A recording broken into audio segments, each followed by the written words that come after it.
En 1856, dans les registres d'une plantation de Géorgie, une enfant morte fut rayée des archives mortuaires et réinscrite parmi les vivants. Son nom était Sarah Sutton. Elle avait 7 ans lorsqu'on l'enterra. Elle en avait 8 lorsqu'elle réapparut. Entre ces deux moments, il y eut un silence qui dévora des vies entières. Si cette histoire vous glace le sang dès les premières secondes, abonnez-vous maintenant et dites-nous en commentaire de quelle ville vous nous écoutez. Vous allez en avoir besoin pour ce qui va suivre. Ce qui s'est passé dans le comté de Burke entre février 1856 et août de cette même année défie toute explication rationnelle que les autorités de l'époque ont tenté de construire. Les documents existent encore, les témoignages contradictoires aussi.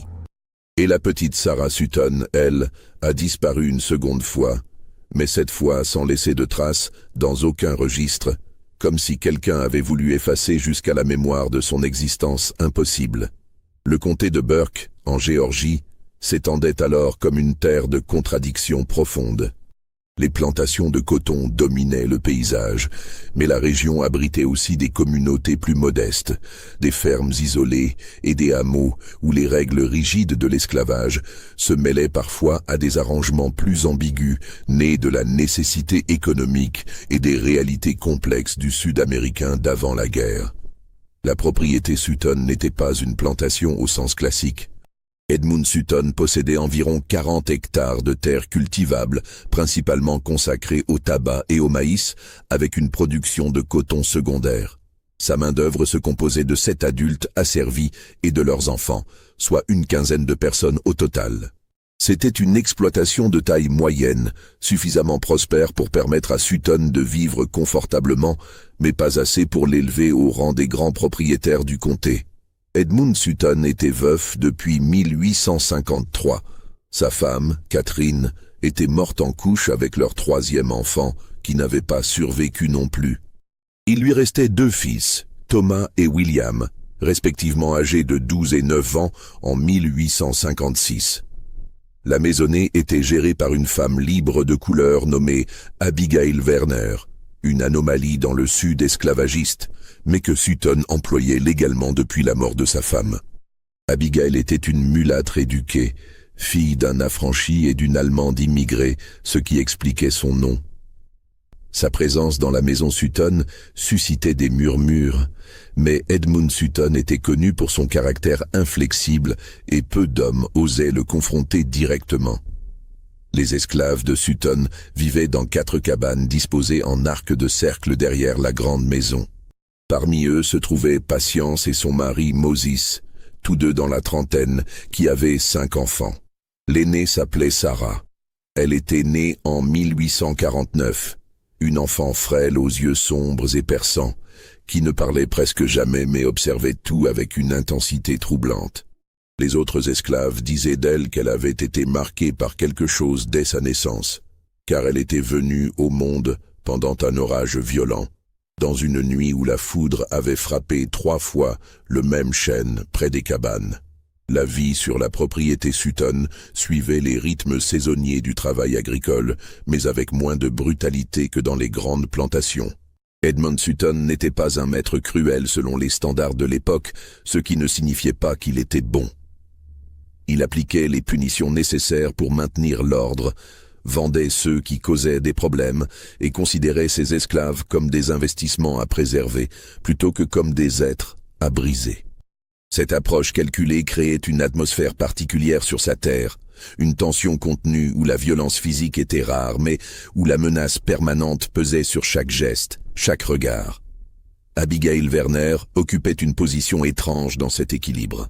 Elle n'était pas esclave, mais elle n'était pas non plus vraiment libre dans le sens où l'entendaient les blancs du comté.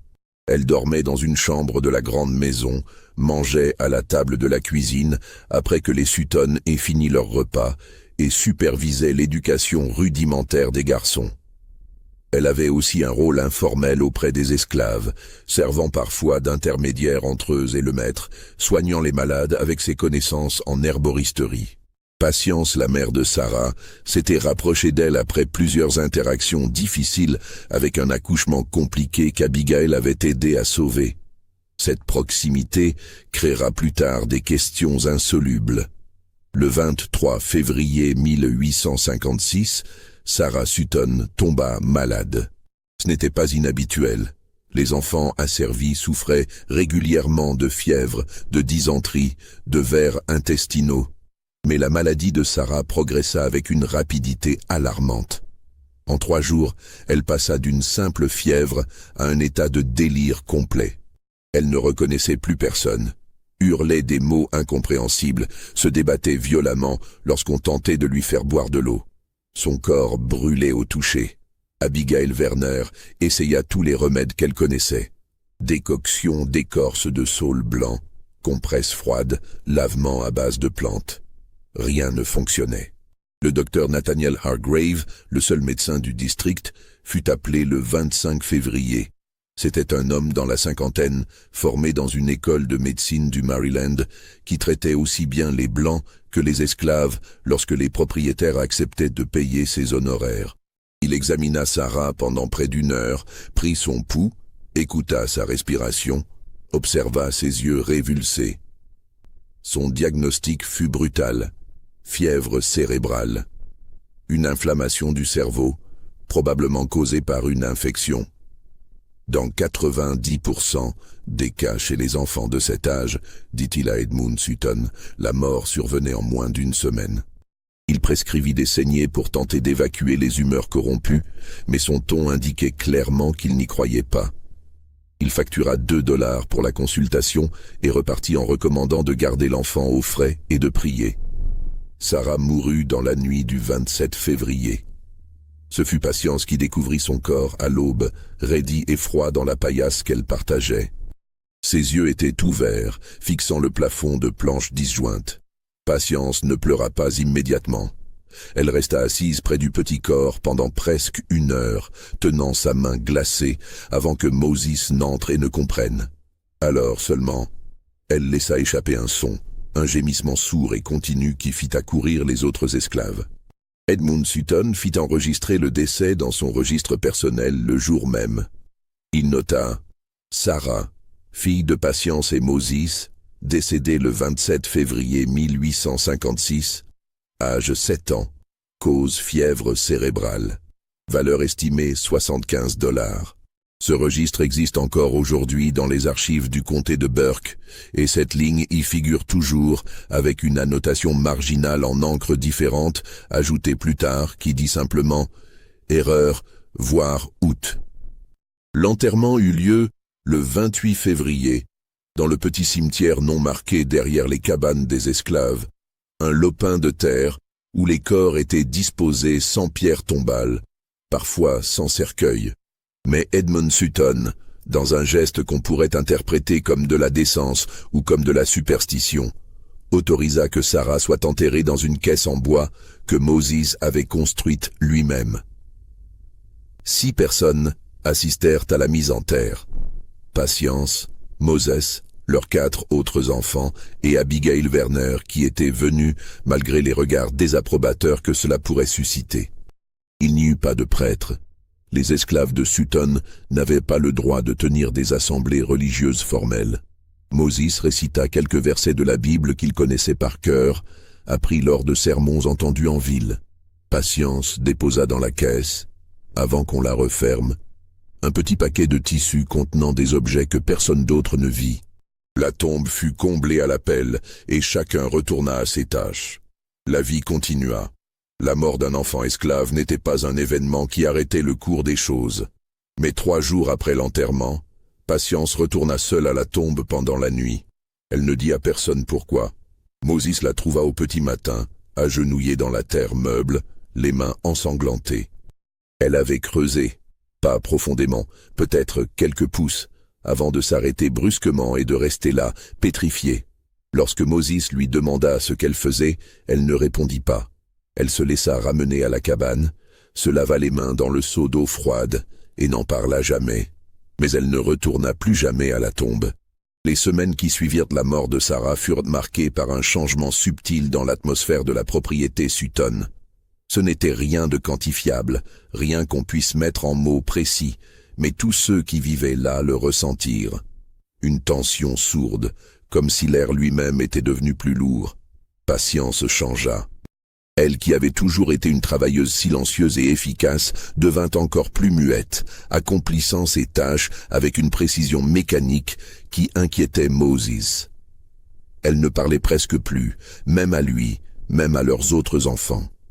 La nuit, elle restait éveillée pendant des heures, les yeux ouverts dans l'obscurité, et lorsque Moses lui touchait l'épaule pour la réconforter, elle sursautait comme si elle était ailleurs et qu'il venait de la ramener brutalement. Abigail Werner remarqua aussi le changement. Elle tenta à plusieurs reprises de parler à Patience, lui apportant des tisanes calmantes, s'asseyant avec elle pendant les pauses du midi, mais Patience la regardait avec une expression indéchiffrable, ni hostile ni amicale, simplement vide. Abigail finit par espacer ses visites, troublée par quelque chose qu'elle ne parvenait pas à identifier. Mars passa, puis avril. Le printemps transforma les champs en un océan de pousses vertes. Le travail s'intensifia avec les plantations. Edmund Sutton engagea 2 hommes supplémentaires pour la saison, des esclaves loués à un propriétaire voisin, comme c'était souvent le cas. La vie suivait son cours immuable. Mais le 12 mai, quelque chose se produisit qui brisa cette routine. Ce matin-là, un des fils Sutton, William, jouait près des dépendances lorsqu'il entendit un bruit étrange venant du poulailler. Un grattement persistant, comme si quelque chose essayait d'entrer.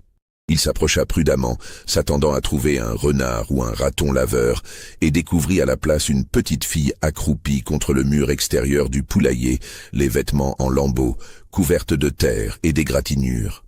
Elle leva les yeux vers lui, et William Sutton, âgé de 9 ans, poussa un cri qui alerta toute la maisonnée. C'était Sarah. Ou plutôt, c'était une enfant qui ressemblait exactement à Sarah Sutton, celle qu'on avait enterrée 74 jours plus tôt. Si votre sang vient de se glacer, laissez un like maintenant et dites-nous ce que vous pensez qu'il s'est vraiment passé. Parce que ce qui va suivre défie toute logique. Edmund Sutton fut le premier adulte à atteindre le poulailler. Il trouva son fils en état de choc, pointant du doigt la petite fille qui s'était maintenant recroquevillée encore plus contre le mur, tremblante et silencieuse. Sutton s'approcha lentement, comme on s'approche d'un animal sauvage, et lorsqu'il fut assez près pour voir son visage clairement, il s'immobilisa complètement. Les traits étaient identiques. La forme du visage, les yeux sombres et enfoncés, la petite cicatrice sur le sourcil gauche que Sarah s'était faite en tombant 2 ans auparavant. Même la manière dont elle se tenait, les genoux repliés contre la poitrine, les bras enroulés autour, c'était exactement la posture que Sarah adoptait quand elle avait peur. Abigail Werner arriva ensuite, suivie de Thomas, l'aîné des Sutton. Puis Moses, qui avait entendu le cri depuis les champs et avait couru aussi vite que ses jambes le lui permettaient. Lorsqu'il vit l'enfant, il s'arrêta net, la bouche ouverte, incapable de formuler un son. Personne ne parla pendant ce qui sembla être une éternité. Ils formaient un demi-cercle autour de la petite fille terrifiée, tous figés dans une incompréhension totale. Ce fut Abigail qui bougea la première. Elle s'agenouilla lentement à quelques pas de l'enfant et lui parla d'une voix douce, comme elle l'aurait fait avec n'importe quel enfant effrayé. « Tu as faim ?» La petite fille ne répondit pas, mais ses yeux se posèrent sur Abigail avec une intensité qui la fit frissonner. Edmund Sutton retrouva sa voix. « Moses, va chercher Patience. Maintenant. » Moses partit en courant. Les minutes qui suivirent furent étranges et silencieuses. Personne n'osait s'approcher davantage de l'enfant, mais personne ne pouvait la quitter des yeux. Edmund Sutton se demandait s'il était en train de devenir fou. Il avait vu le corps de Sarah. Il l'avait touchée. Elle était morte, aussi morte qu'on peut l'être. Il avait enregistré son décès de sa propre main. Patience arriva en courant, le visage défait d'angoisse. Elle s'arrêta brusquement lorsqu'elle vit l'attroupement, puis son regard tomba sur la petite fille. Elle émit un son étranglé, quelque chose entre un sanglot et un cri de terreur pure. Moses dut la retenir pour l'empêcher de s'effondrer. L'enfant leva les yeux vers Patience, et pour la première fois depuis sa découverte, elle parla. Sa voix était rauque, presque inaudible, mais les mots étaient clairs. « Maman, j'ai froid ». Patience se libéra de l'étreinte de Moses et se précipita vers l'enfant, la soulevant dans ses bras avec une force née du désespoir et de quelque chose d'autre, quelque chose de plus primitif. Elle la serra contre elle, sentant son poids, sa chaleur, la réalité concrète de son corps. L'enfant était vivante. Elle respirait. Son cœur battait. Edmund Sutton observait la scène avec une expression que personne ne lui avait jamais vue auparavant. Ce n'était pas de la compassion. C'était une peur profonde, viscérale. Le genre de peur qu'éprouve un homme confronté à quelque chose qui ne devrait pas exister. « Emmenez-la à votre cabane », dit-il finalement, la voix tremblante. Et personne ne parle de ça. À personne. Vous m'entendez tous? Personne. Patience porta l'enfant jusqu'à la cabane, suivi de Moses et des autres esclaves. Abigail Werner resta un moment avec Edmund Sutton, qui fixait maintenant le sol, les mâchoires serrées. « Monsieur Sutton », commença-t-elle, mais il l'interrompit d'un geste brusque. « Pas un mot, Abigail, pas un mot. » Elle hocha la tête et retourna à la grande maison, mais ses mains tremblaient. Dans les heures qui suivirent, Patience ne lâcha pas l'enfant. Elle la lava doucement dans un baquet d'eau tiède, retirant couche après couche de terre séchée et de crasse. Le corps était couvert d'égratignures superficielles et de bleu, comme si elle avait rampé à travers des broussailles pendant longtemps. Ses ongles étaient cassés et pleins de terre.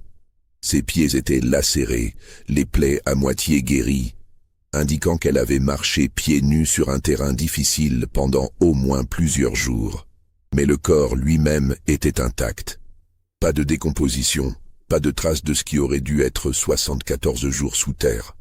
La peau était pâle, légèrement jaunie par la malnutrition et l'épuisement, mais c'était la peau d'un enfant vivant, qui guérissait déjà les petites blessures récentes. Moses examina l'enfant avec attention, cherchant les détails qui confirmeraient ou infirmeraient l'impossible. La cicatrice sur le sourcil était là. Un grain de beauté distinctif sur le côté du cou était là.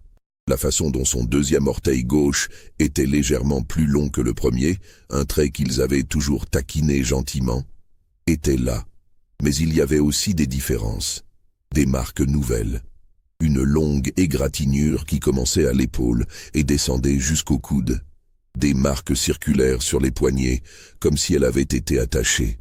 Et quelque chose d'autre, quelque chose de plus subtil dans ses yeux, dans sa manière de regarder autour d'elle avec une méfiance absolue. L'enfant ne parla presque pas pendant les premières heures. Elle mangea le pain et les haricots que Patience lui donna avec une avidité animale, comme si elle n'avait pas mangé depuis des jours. Puis, elle s'endormit soudainement, épuisée, roulée en boule sur la paillasse. Edmund Sutton envoya William chercher le docteur Hargrave en milieu d'après-midi avec des instructions strictes de ne donner aucun détail, juste de dire qu'une enfant malade avait besoin d'être examinée.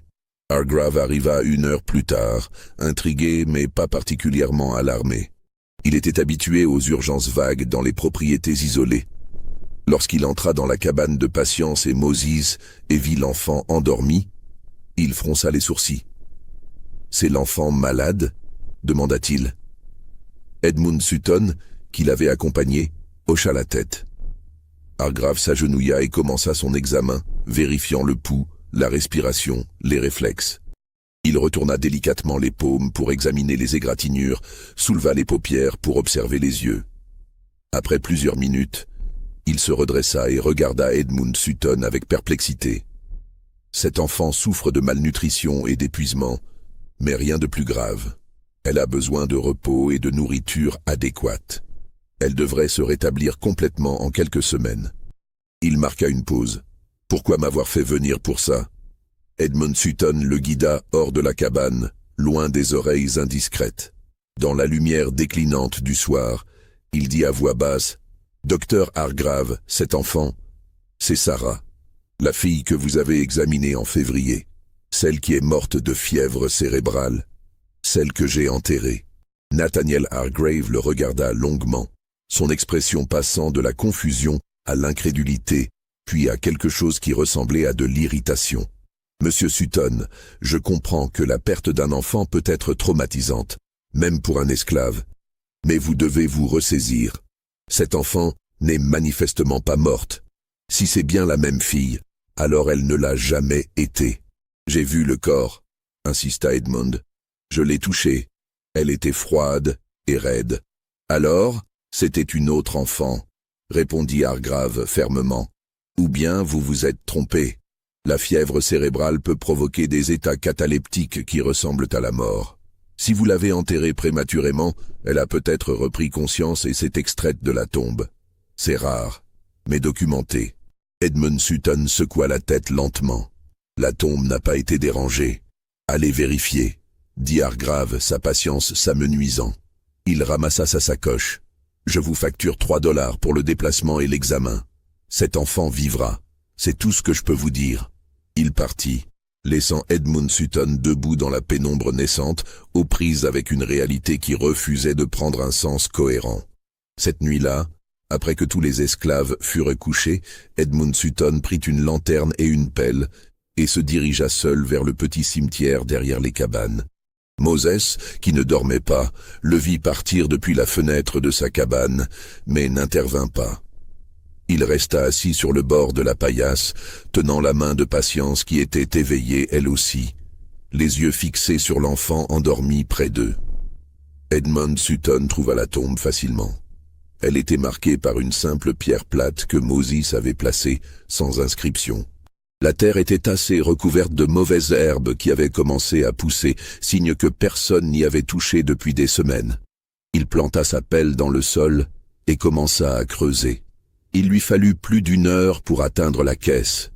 Le bois était humide et gonflé par l'humidité du sol, mais intact. Aucune trace d'effraction, aucun signe qu'il ait été ouvert puis refermé. Edmund Sutton sentit sa gorge se serrer. Il posa la lanterne de façon à éclairer le fond du trou, saisit le couvercle de la caisse et le força. Le bois céda avec un craquement sourd. Edmund Sutton souleva la lanterne et regarda à l'intérieur. La caisse était vide. Pas de corps, pas d'os, pas de vêtements décomposés, pas même le petit paquet de tissu que Patience avait déposé. Rien. Juste du bois humide et de la terre qui s'était infiltrée par les interstices.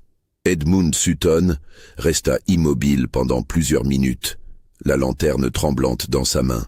Puis, il referma violemment le couvercle, combla le trou avec des gestes saccadés et frénétiques et retourna à la grande maison sans regarder en arrière.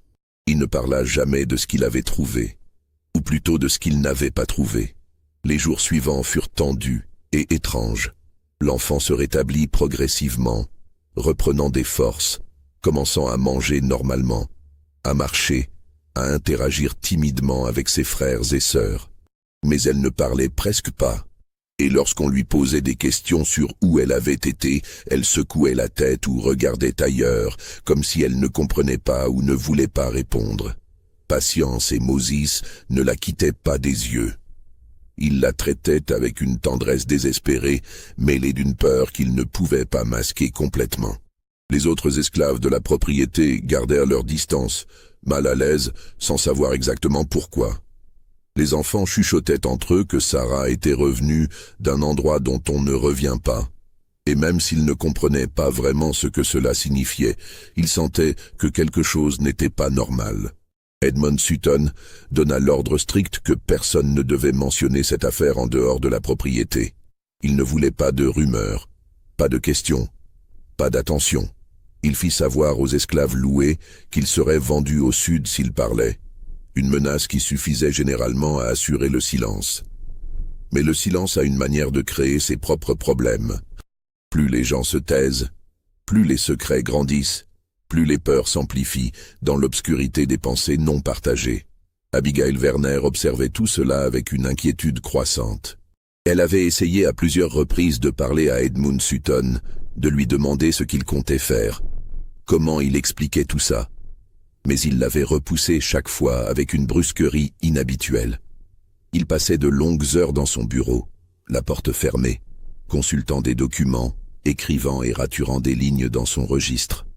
Un soir, elle prit son courage et força la conversation. Elle le trouva assis à son bureau, une bouteille de whisky à moitié vide devant lui, chose rare pour un homme généralement tempérant. « Monsieur Sutton, nous devons parler de ce qui s'est passé. » Il leva les yeux vers elle, et elle vit dans son regard quelque chose qui la terrifia. Ce n'était pas de la colère. C'était de l'égarement, une perte totale de repères. « Que voulez-vous que je dise, Abigail? Que j'ai enterré une enfant morte et qu'elle est revenue? Que je suis devenu fou? Que tout le monde sur cette propriété est devenu fou? » « La tombe était vide, dit-elle doucement. « Vous l'avez creusée, n'est-ce pas? » Il ne répondit pas, mais son silence était une confirmation. « Alors elle n'a jamais été dedans, » continua Abigail, ce qui signifie qu'elle n'a jamais été vraiment morte, ou que quelqu'un l'a sortie. « La tombe n'avait pas été dérangée, » murmura Edmund. « Je le sais, j'ai vérifié. Alors comment expliquez-vous? »« Je n'explique rien, » explosa-t-il, frappant le bureau du plat de la main. « Je n'ai pas d'explication. Et c'est précisément pour ça que personne ne doit savoir. » Abigail recula d'un pas, choquée par son éclat. Edmund Sutton se passa les mains sur le visage, respirant profondément pour se calmer. Quand il reprit la parole, sa voix était basse et contrôlée. « Si cette histoire sort, Abigail, si les gens apprennent qu'une enfant esclave est sortie de sa tombe sur ma propriété, vous savez ce qui va se passer? Les prêcheurs vont venir hurler sur mes terres, les curieux vont affluer, les autorités vont peut-être s'en mêler, et moi je serai l'homme qui a perdu l'esprit, ou pire, celui dont la propriété est maudite. Je ne peux pas me permettre ça. Et l'enfant? Que comptez-vous faire d'elle? Rien, dit-il fermement. Elle est vivante, elle appartient toujours à Patience et Moses. Elle travaillera quand elle sera assez grande. C'est tout. La seule chose qui a changé, c'est qu'elle n'est pas morte. L'enregistrement dans le registre était une erreur. Voilà tout. Abigail hocha lentement la tête. Mais elle savait que ce n'était pas tout. Loin de là. Il fallut 3 semaines avant que Sarah commence à parler un peu plus. Ce fut Abigail qui réussit à établir une connexion. Elle lui apportait de la nourriture, des morceaux de sucre, des rubans. Elle s'asseyait près d'elle sans poser de questions, laissant l'enfant venir à elle. Un après-midi, l'enfant parla soudainement. J'étais dans le noir. Abigail se tourna lentement. Dans le noir où? Je sais pas. Tout était noir et froid. J'avais peur. Et ensuite, l'enfant fronça les sourcils. Quelqu'un m'a prise. Il m'a portée. Il faisait encore noir, mais différent. Avec des bruits, des oiseaux. Qui t'a prise? Je sais pas. Je voyais rien, juste des mains, grandes et dures. Où t'a-t-il emmené? Loin. On a marché longtemps. Il me portait quand j'étais trop fatigué. Il m'a laissé, dans une cabane, avec d'autres gens. Abigail sentit son cœur s'accélérer. Qui? L'enfant secoua la tête. Je sais pas. Il parlait bizarrement. Il y avait une dame qui m'a donné à manger. Et puis j'ai dormi longtemps. Quand je me suis réveillé, j'étais toute seule dans la forêt. J'ai marché. J'avais faim. J'ai vu notre maison. Alors je suis revenu. Abigail absorba ces informations. Rien n'avait de sens. Si quelqu'un avait sorti Sarah, pourquoi? Pour l'emmener dans une cabane? Et pourquoi la laisser ensuite dans la forêt? Sarah, tu te souviens d'avoir été malade? Avant? L'enfant la regarda avec des yeux vides. Non, je me rappelle juste le noir. Abigail rapporta cette conversation à Edmund Sutton. Des mains dures, une cabane, d'autres gens. Elle délire. Ou elle dit la vérité. Peut-être que quelqu'un l'a sortie de la tombe, qu'elle n'était pas morte, juste cataleptique, et que quelqu'un l'a entendue et l'a sortie. Qui? Et pourquoi ne pas la ramener ici? Abigail hésita. Il y a des rumeurs, sur des réseaux, des gens qui aident les esclaves à fuir vers le nord. Edmund la regarda avec incrédulité mêlée de colère. Vous pensez que quelqu'un a essayé de faire passer Sarah par le chemin de fer clandestin? Une enfant de 7 ans, à moitié morte? Si c'est ça, alors ils ont échoué. Ou elle s'est échappée. Edmund se leva brusquement et marcha jusqu'à la fenêtre. Si quelqu'un est entré sur ma propriété, a profané une tombe, a volé un corps, c'est un crime. Je devrais alerter le shérif. Et dire quoi?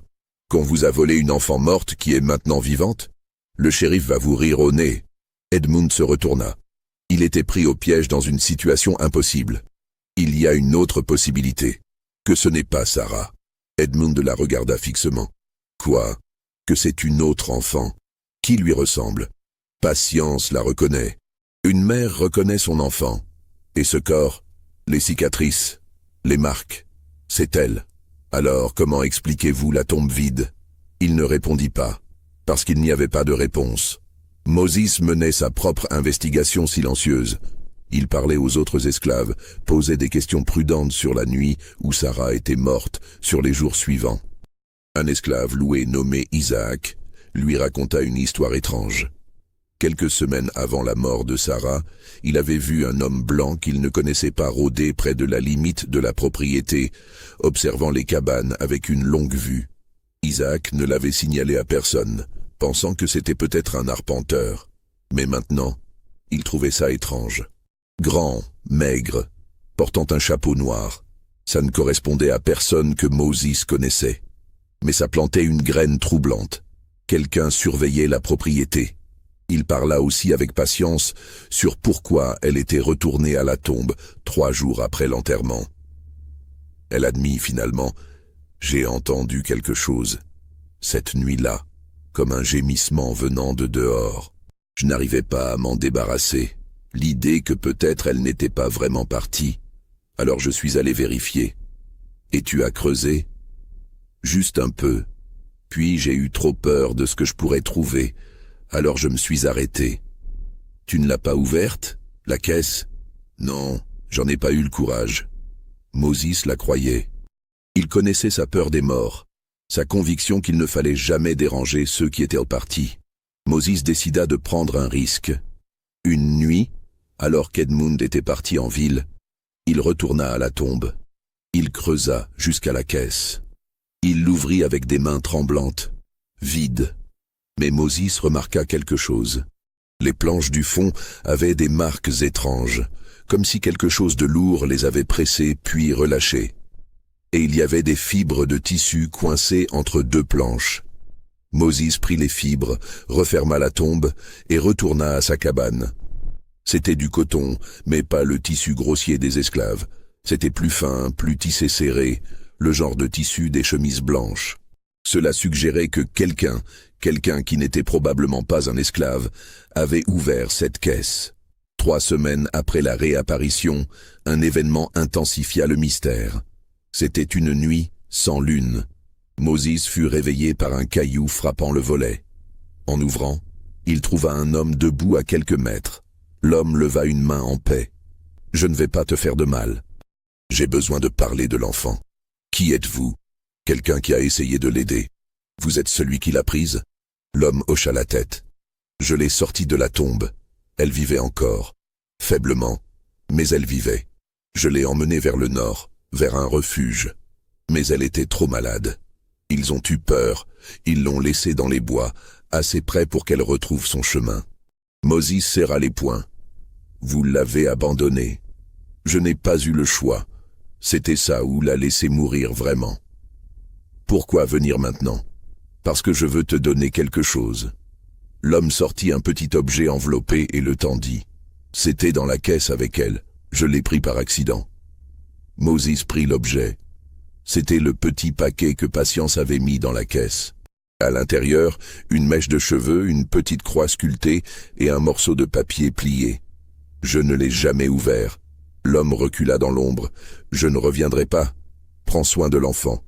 Il disparut avant que Moses ne puisse répondre. Moses rentra, réveilla Patience et lui montra le paquet. Patience reconnut la mèche, la croix, puis elle déplia le papier. C'était un papier d'affranchissement, vierge, jamais signé, mais authentique. Elle regarda Moses, les yeux pleins de larmes. Je pensais qu'au moins, dans la mort, elle serait libre. Moses la serra dans ses bras, comprenant le désespoir qui l'avait poussé à enterrer ce document avec leur enfant morte. Mais maintenant, l'enfant était vivante, et le document existait toujours. Les semaines devinrent des mois. Sarah s'intégra progressivement dans la routine de la propriété. Extérieurement, tout semblait être revenu à la normale. Mais Edmund Sutton savait que ce n'était qu'une façade. Chaque fois qu'il regardait l'enfant, il ressentait un malaise profond. Ce n'était pas de la peur exactement, mais quelque chose de plus fondamental, une perturbation de l'ordre des choses. Il avait modifié son registre, erreur de diagnostic. L'enfant a survécu à la fièvre cérébrale. Une explication qui ne tenait pas vraiment debout, mais la seule possible. Ses nuits étaient devenues un tourment. Il se réveillait hanté par l'image de la tombe vide. Il buvait plus que d'habitude, cherchant un engourdissement qui ne venait jamais. Abigail Werner le surprit un jour, relisant obsessivement la page modifiée du registre. « Vous devez laisser aller cette affaire. Cette enfant est vivante, c'est tout ce qui compte. Comment laisser aller quelque chose que je ne comprends pas? Comment vivre sachant que quelque chose d'impossible s'est produit sous mon toit? La catalepsie. La catalepsie n'explique pas la tombe vide. » Il se leva, marchant jusqu'à la fenêtre. « Je me demande si elle est vraiment ma propriété. Si elle était morte, je l'ai perdue. Si quelqu'un l'a volée puis rendue, dans quel cadre légal ça s'inscrit? C'est dans cet état détérioré qu'il prit sa décision en août. Il convoqua Moses dans son bureau.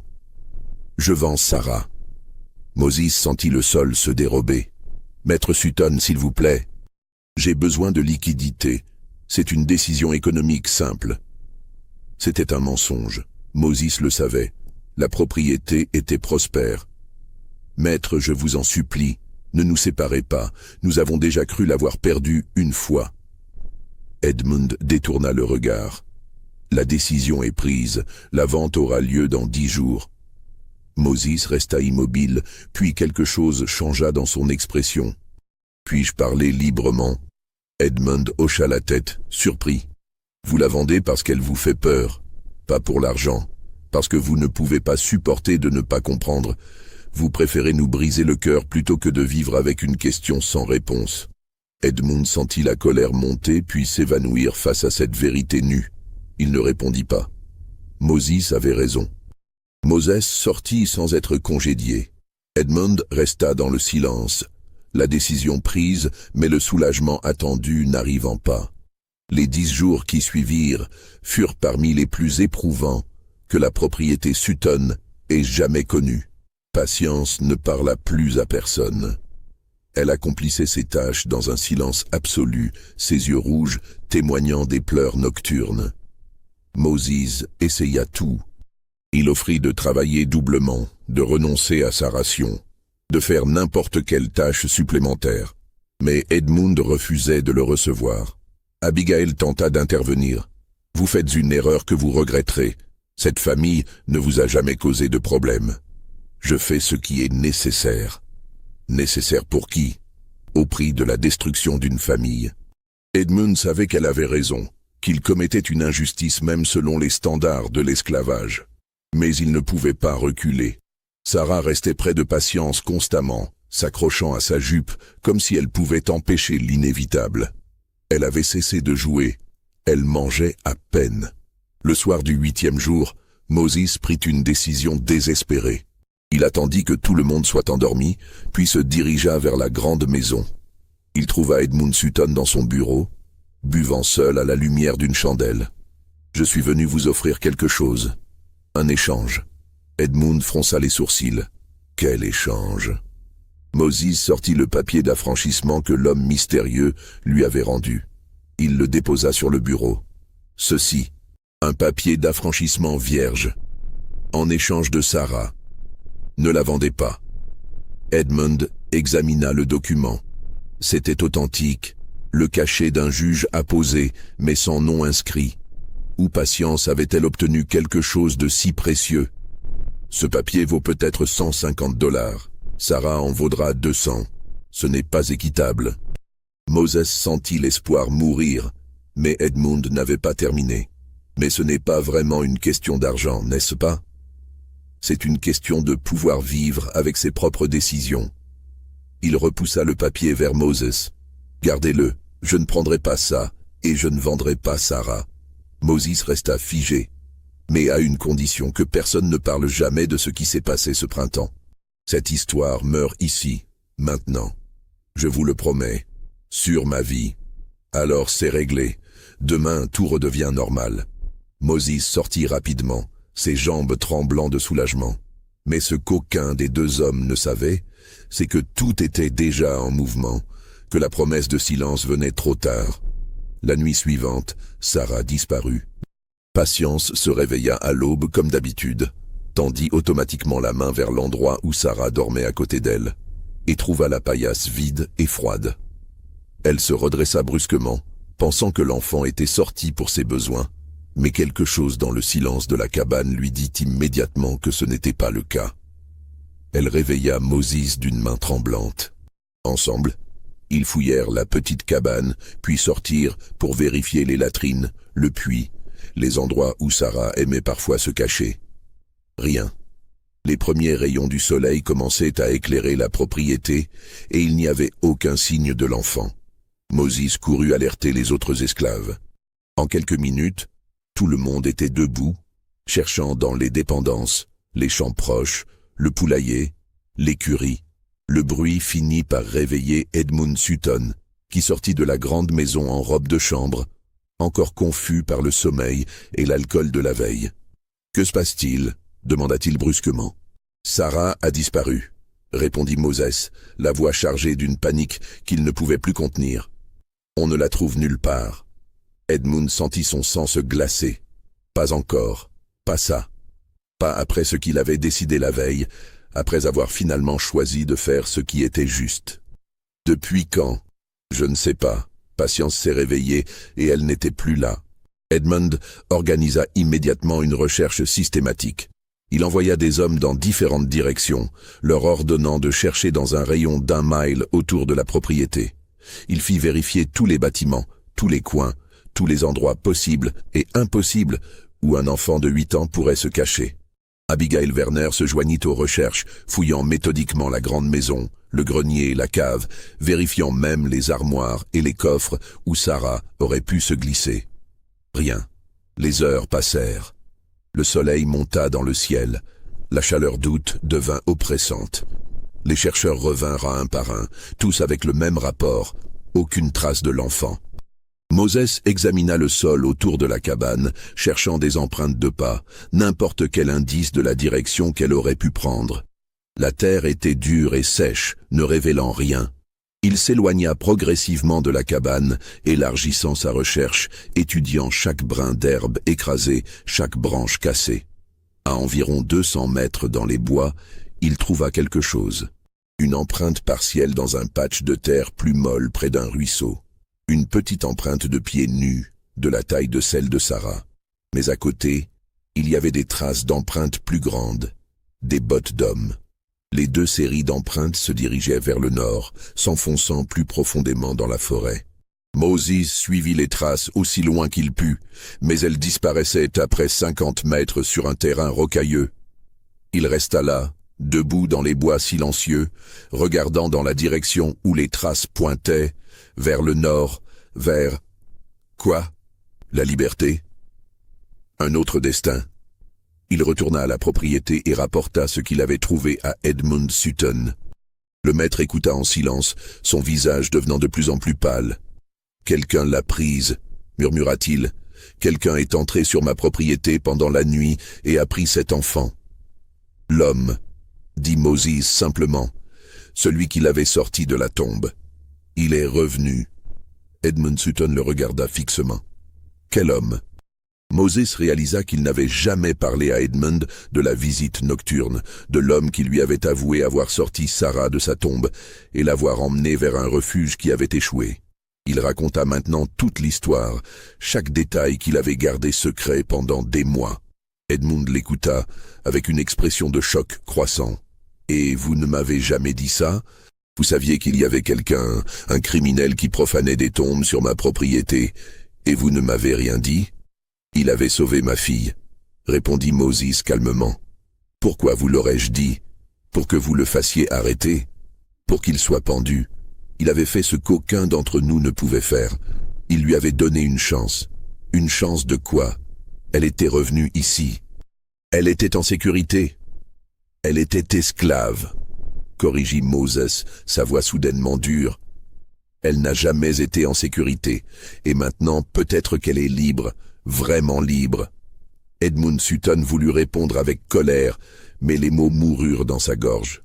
Il se détourna, regardant vers les bois où sa propriété disparaissait. « Je devrais contacter le shérif, déclarer un vol d'esclaves. »« Vous pourriez ?» dit Moses. « Mais alors il faudra expliquer toute l'histoire. La mort, la tombe vide, la réapparition. Vous voulez vraiment que tout ça devienne public ?» Edmund Sutton resta silencieux pendant un long moment. Puis il secoua lentement la tête. « Non, non, je ne veux pas. » Il se tourna vers Moses. « Retournez à votre cabane. Dites à Patience. Dites-lui que nous avons tout essayé. » Les jours qui suivirent la disparition de Sarah furent marqués par un deuil étrange et complexe. Patience pleurait, mais différemment de la première fois. Ce n'était plus le chagrin absolu de la perte définitive, mais quelque chose de plus nuancé, un mélange de douleur, d'espoir désespéré et de résignation. Moses essayait de la réconforter, avec l'idée que Sarah était peut-être en route vers la liberté, qu'elle était entre les mains de gens qui l'aideraient à atteindre le nord, à vivre une vie qu'il ne pourrait jamais lui donner ici. Mais Patience secouait la tête, incapable d'accepter ce réconfort. « Elle est trop jeune », répétait-elle. « Trop jeune pour être seule dans le monde, même si ce monde est libre. Elle a besoin de sa mère. Elle a besoin de nous. » Edmund Sutton, quant à lui, se débattait avec ses propres démons. Il avait décidé de ne pas vendre Sarah, et en récompense de cette décision vertueuse, elle lui avait été volée. Il y avait une ironie cruelle dans tout ça qui le rongeait. Avait-il hésité trop longtemps? S'il avait annulé la vente plus tôt, l'homme mystérieux serait-il quand même venu la chercher? Il essaya de modifier à nouveau son registre, de trouver une formulation qui expliquerait la disparition sans révéler toute la vérité. Mais chaque phrase qu'il écrivait semblait révéler plus qu'elle ne cachait. Finalement, il raya simplement la dernière notation et écrivit à la place. Sarah, fille de Patience et Moses, statut inconnu. 3 mots qui contenaient un monde d'ambiguïté. Abigail Werner observait tout cela avec une tristesse profonde. Elle voyait la famille déchirée, le maître tourmenté, les autres esclaves qui regardaient l'endroit vide où Sarah jouait autrefois avec une expression d'inquiétude. Elle savait que cette histoire les marquerait tous pour toujours. Une semaine après la disparition, elle s'assit avec Patience dans la cuisine de la grande maison, un moment rare d'intimité entre une femme libre de couleur et une esclave. Elles ne parlèrent pas pendant longtemps, partageant simplement le silence et le poids de ce qui s'était passé. Finalement, Patience parla. « Vous pensez qu'elle va bien ?» Abigail ne mentit pas avec de faux espoirs. « Je pense qu'elle a une chance. Une meilleure chance que si elle était restée ici de toute façon. Le Nord existe, les gens y arrivent. Certains construisent des vies nouvelles. Elle ne saura jamais combien nous l'aimions, combien nous avons essayé de la garder. Peut-être qu'un jour elle le saura, dit doucement Abigail. Peut-être qu'un jour elle reviendra, pas comme esclave, comme femme libre, et elle vous racontera tout ce qui lui est arrivé, tous les endroits où elle est allée, toutes les choses qu'elle a vues. » Patience hocha la tête, mais ses larmes coulaient. Ou peut-être qu'elle ne reviendra jamais. Peut-être qu'elle nous oubliera. Peut-être que c'est mieux comme ça. Elles restèrent assises ensemble, jusqu'à ce que le soleil se couche. 2 femmes de positions différentes, unies par le chagrin partagé d'une enfant perdue. Les mois passèrent, se transformèrent en années. La propriété Sutton continua de fonctionner, mais quelque chose d'essentiel s'était brisé. Edmund Sutton devint plus distant, moins engagé dans la gestion quotidienne. Il vendait maintenant des parcelles de terre, réduisant progressivement ses opérations. Patience et Moses vieillirent prématurément. Leurs autres enfants grandissaient, mais il y avait toujours une ombre sur la famille, un vide que personne ne mentionnait mais que tout le monde ressentait. Les enfants posaient parfois des questions sur leur sœur qui était partie, et Moses leur racontait une version édulcorée de l'histoire. disant simplement qu'elle avait été emmenée vers un endroit meilleur. En 1860, Edmund Sutton prit la décision finale. Il vendit la propriété et déménagea avec ses fils vers une autre région de Géorgie, cherchant un nouveau départ loin des fantômes qui hantaient cette terre. Le nouveau propriétaire n'acheta pas les esclaves avec la terre, préférant amener sa propre main-d'œuvre. Patience, Moses et leurs enfants furent vendus à un planteur du comté voisin. Avant de partir, Moses retourna une dernière fois au petit cimetière derrière les anciennes cabanes. La tombe de Sarah, celle qui avait été vide, était maintenant envahie par les mauvaises herbes. Il s'agenouilla à côté et déposa quelque chose dans la terre meuble. Le papier d'affranchissement vierge qu'il avait gardé toutes ces années. Le symbole de liberté que Patience avait voulu offrir à leur fille morte et qui était devenu quelque chose d'autre. Un talisman d'espoir pour une fille partie vers un destin inconnu. « Où que tu sois, murmura-t-il, sois libre, sois heureuse. Oublie-nous si tu dois, mais vis pour nous tous. » Il se releva, essuya ses yeux et retourna vers le chariot qui attendait pour les emmener vers leur nouvelle servitude. Il ne regarda pas en arrière. La vie continua, mais ceux qui avaient été témoins de l'histoire de Sarah ne furent plus jamais les mêmes. Edmund Sutton s'établit avec ses fils dans une nouvelle propriété. Il ne parla jamais de ce qui s'était passé. Mais tard dans la nuit, ses fils l'entendèrent marcher dans les couloirs, incapable de dormir, hanté par quelque chose qu'ils ne pouvaient pas identifier. En 1863, au plus fort de la guerre civile, Edmund tomba malade. Sur son lit de mort, il appela Thomas et lui tendit le vieux registre. Il y a une ligne là-dedans qui dit « statut inconnu ». Ne cherche jamais à comprendre. Laisse-la inconnu. Thomas promit. Après la mort de son père, il examina le registre, vit les ratures, les modifications, mais tint sa promesse. Il ne chercha jamais à savoir ce que cette ligne signifiait. Patience et Moses furent affranchis en 1865. Ils restèrent dans le comté de Burke, travaillant comme métayers. Ils eurent d'autres enfants, des petits-enfants. Mais jamais ils ne parlèrent de Sarah.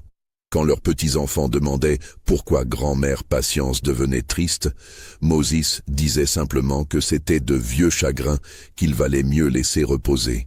En 1882, Patience tomba malade. Elle demanda à Moses de la ramener à l'ancienne propriété Sutton. Ils firent le voyage lentement. Quand ils arrivèrent, les cabanes n'existèrent plus, mais le petit cimetière était toujours là. Patience s'agenouilla près de l'endroit où la tombe de Sarah avait été. Moses s'agenouilla à côté d'elle. Ils restèrent longtemps en silence. « Tu penses qu'elle a eu une bonne vie ?» demanda Patience. « Je pense qu'elle a eu une vie, et que c'est déjà plus que ce que cet endroit lui aurait donné. » Patience mourut 2 semaines plus tard. Abigail Werner vécut jusqu'en 1903. En 1866, 10 ans après les événements, elle écrivit une longue lettre à elle-même, un témoignage de tout ce qu'elle avait vécu. Elle la scella avec instruction de ne jamais l'ouvrir de son vivant. Le docteur Nathaniel Hargrave mourut en 1868. Dans ses carnets, près de la fin, il écrivit « Cas inexpliqué. Patient diagnostiqué mort, ultérieurement retrouvé vivant. Catalepsie ou erreur de diagnostic. Mais la tombe était vide. Comment expliquer la tombe vide? Je ne peux pas. Certains mystères médicaux ne trouvent jamais de résolution. Dans les archives du comté de Burke, il existe toujours un registre avec une ligne étrange. Sarah, fille de Patience, et Moses, statut inconnu. Les historiens locaux qui tombent sur cette notation la trouvent curieuse, mais sans contexte, elle ne signifie pas grand-chose. Juste une enfant esclave, dont le sort final n'a pas été enregistré, ce qui n'était pas inhabituel à l'époque.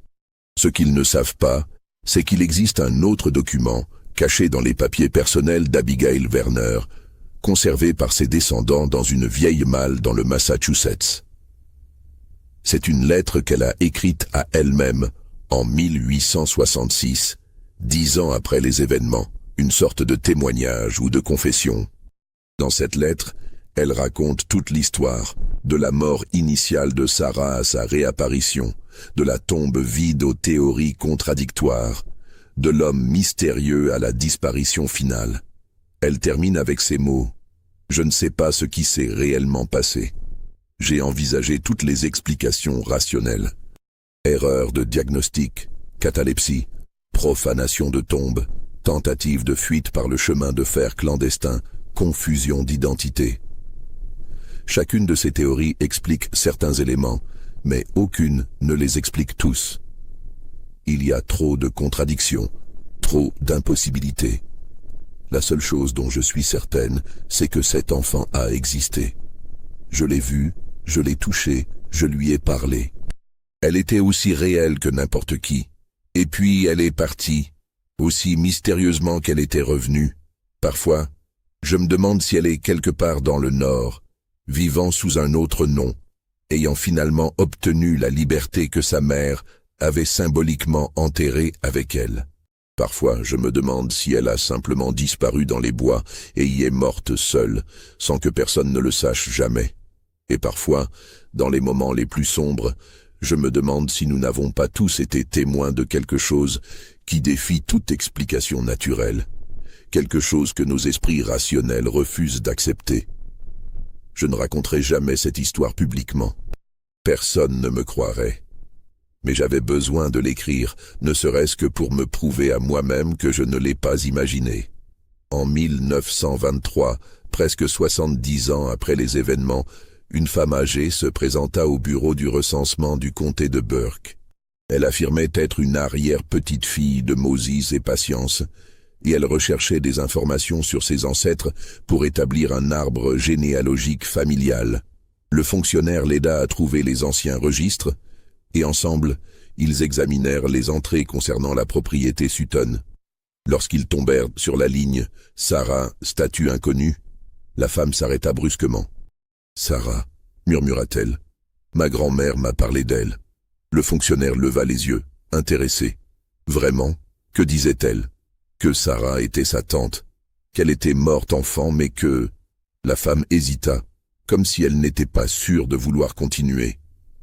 Que la famille ne parlait jamais d'elle, qu'il y avait un secret terrible concernant sa mort. Quel secret? La femme secoua la tête. Ma grand-mère ne voulait pas dire. Elle disait juste que Sarah était partie 2 fois et que la 2e fois était la vraie. Le fonctionnaire nota cette information avec curiosité, mais ne la poursuivit pas davantage. Ce n'était qu'une vague histoire familiale parmi tant d'autres. Mais il y a un dernier détail que ce fonctionnaire ne découvrit jamais. Dans les affaires personnelles de cette femme, retrouvée après sa mort en 1948, il y avait une vieille photographie. Une daguerréotype jaunie, datant probablement des années 1870 ou 80. Sur la photo, on voyait une femme noire d'âge moyen, debout devant une maison en bois, quelque part dans le nord. Elle regardait l'appareil photo avec une expression sérieuse, comme c'était la coutume à l'époque. Au dos de la photo, écrit à la main d'une écriture tremblante, il y avait juste un nom. Sarah, Philadelphie, 1879. La femme sur la photo avait une petite cicatrice sur le sourcil gauche. Vous venez d'écouter une histoire qui existe dans les marges de l'histoire officielle, dans les espaces où les documents se contredisent et où la vérité devient impossible à démêler. Est-ce que Sarah Sutton est vraiment morte en février 1856? Est-ce qu'elle a été sortie de sa tombe par des abolitionnistes? Est-ce qu'elle a survécu à un diagnostic erroné? Est-ce qu'elle a finalement obtenu sa liberté dans le Nord? Nous ne le saurons probablement jamais avec certitude. Ce que nous savons, c'est que son nom apparaît dans les registres avec la mention « statut inconnu » et que cette ambiguïté a hanté tous ceux qui ont été témoins de son histoire impossible. Si cette histoire vous a glacé le sang et laissé avec plus de questions que de réponses, laissez un commentaire en disant ce que vous pensez qu'il s'est vraiment passé. Abonnez-vous pour découvrir d'autres histoires oubliées et perturbantes de l'histoire. Et partagez cette vidéo avec ceux qui aiment les mystères qui ne peuvent pas être résolus, seulement contemplés dans toute leur troublante étrangeté. Parce qu'au final, Peut-être que la vérité la plus terrifiante n'est pas ce qui s'est passé, mais le fait que nous ne pouvons pas le savoir, que certains secrets restent enterrés, même quand ceux qui les portent reviennent d'entre les morts.